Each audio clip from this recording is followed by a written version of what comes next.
जय हिंद देशवासियों।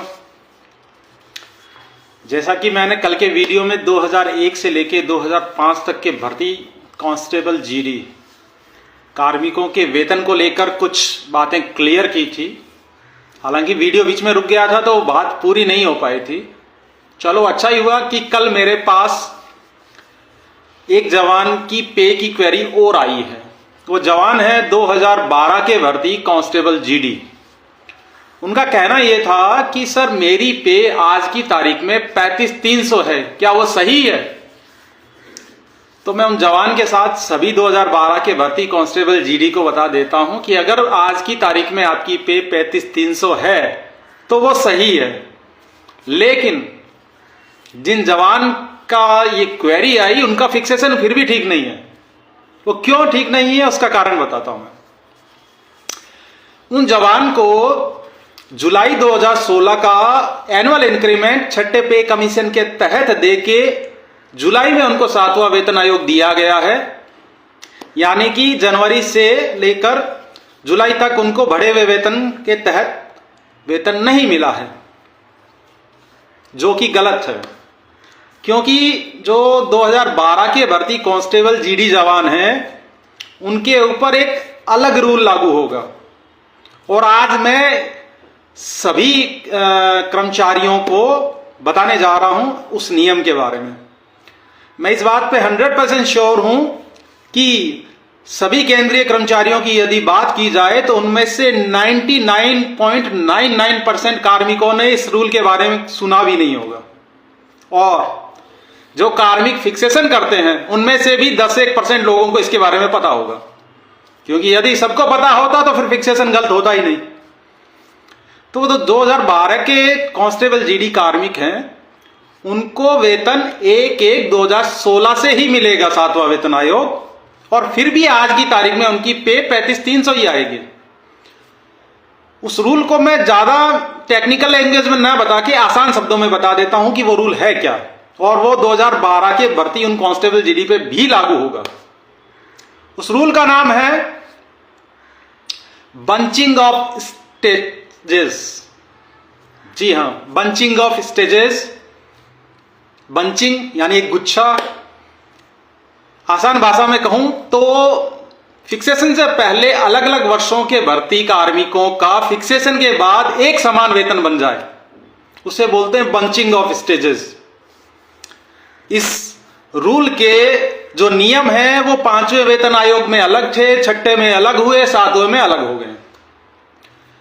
5वें वेतन आयोग तक इसमें रूल यह था कि यदि 4 स्टेजेस की बंचिंग एक जैसी बन रही है तो जो सबसे सीनियर कार्मिक है उसको एक इंक्रीमेंट एक्स्ट्रा दिया जाएगा।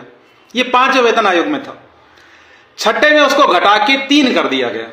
यानी कि यदि कोई कार्मिक आपसे 2 इंक्रीमेंट कम ले रहा है फिक्सेशन से पहले, तो फिक्सेशन के दिन आपका वेतन एक इंक्रीमेंट बढ़ के बनेगा जो सबसे सीनियर है। और यदि मैं फोर्सेज की बात करूं तो 2001, 2, 3, 4 और 5 सभी का मिनिमम पे फिक्स हुआ था 64-60 प्लस 2000 84-60 पे। तो यहां वो रूल लागू होगा। और आसान कर देता हूं कि 2005 के भर्ती जो कार्मिक हैं उनका वेतन फिक्स होगा मिनिमम 64-60 प्लस 2000 यानी 84-60। जबकि 2003 के कार्मिक का यह रूल लागू होगा बंचिंग ऑफ स्टेजेस वाला, यानी कि उनका वेतन फिक्स होगा 66-60 प्लस 2000 यानी 86-60। अब ये 66-60 कैसे आया? उसका रूल यह है कि वैसे तो इंक्रीमेंट निकालने का एक सिंपल सा तरीका है कि आपकी जो बेसिक है उस पर 3% कैलकुलेट होता है। लेकिन इस बंचिंग ऑफ स्टेजेस जो रूल है इसके अंदर आपको ग्रेड पे अलग रख के जो पे बनती है उसका 3% निकालना है। और उसका यदि आप 64-60 का 3% निकालोगे तो वो अमाउंट आती है 200 रुपए। तो हो गया 66-60 और प्लस 2000 86-60। 2003 के कार्मिकों का 1/1/2006 को पे फिक्स होगा 86-60।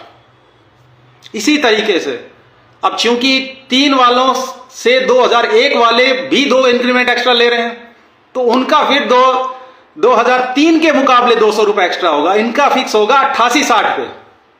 वहां से आगे चलेगी पे यूं चलेगी। इसी stages bunching of stages rule को 7वें वेतन आयोग में और थोड़ा आसान बना दिया गया। इसमें स्टेजेस 2 लिया है, यानी कि फिक्सेशन से पहले आपका जूनियर यदि आपसे एक इंक्रीमेंट कम ले रहा था, यानी 3% पे कम ले रहा है, और फिक्सेशन के बाद आपका दोनों का समान वेतन बन जाता है, तो जो सीनियर कार्मिक हैं उनको एक इंक्रीमेंट एक्स्ट्रा देके फिक्स किया जाएगा 1/16 को। 2012 वालों के साथ ये हुआ है, यानी कि 2013 और 2012 ये दोनों ही कार्मिकों का एक समान वेतन फिक्स हुआ था रूल के हिसाब से। लेकिन यहां पे ये बंचिंग ऑफ स्टेजेस वाला रूल लागू होगा, और जो 2012 वाले हैं उनको एक इंक्रीमेंट एक्स्ट्रा दिया जाएगा 1/16 से। ये है रूल।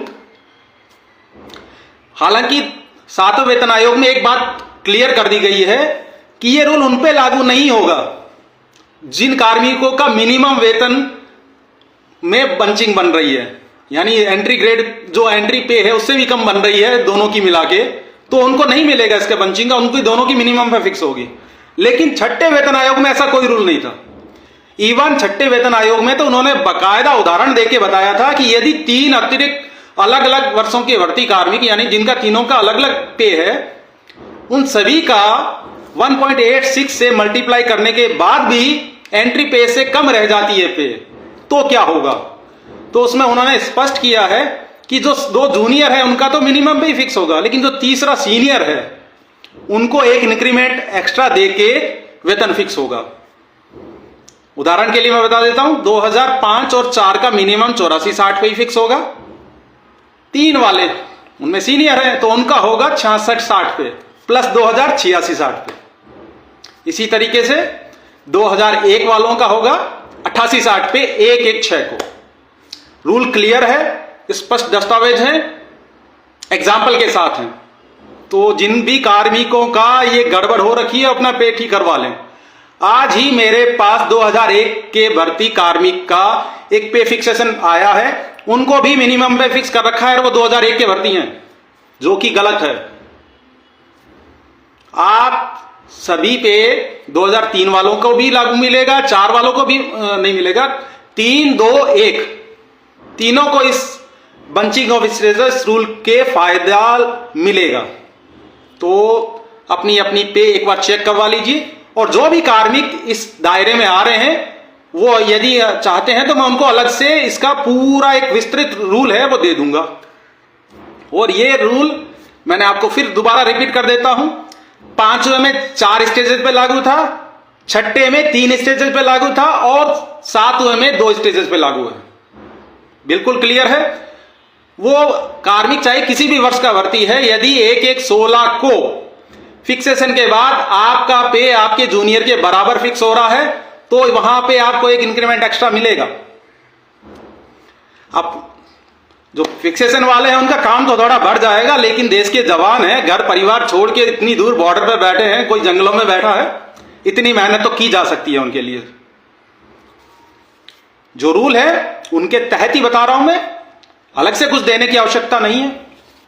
और इसके साथ मैं जो 2012 के एक मैंने बताया था 2400 ग्रेड पे वालों को, उनको भी एक क्लियर कर देता हूं, क्योंकि मैक्सिमम जो 12 वाले हैं उनका वेतन जुलाई 16 का इंक्रीमेंट देके फिक्स हुआ है, तो उनको उस चीज का लाभ जो है उन 6 महीनों का ही मिलेगा। लेकिन 13, 14 और 15 के जो कार्मिक हैं वो तैयार रहें, 2 से 3 लाख का एरियर उनको मिलेगा ही मिलेगा। तो जो चीज मेरे सामने आ रही है, जो क्वेरी आ रही है, उसका मैं रिप्लाई दे रहा हूं, यही बनेगा। जिसको रूल चाहिए संपर्क कर लेना, क्लियर रूल दे दूंगा। जय हिंद देशवासियों।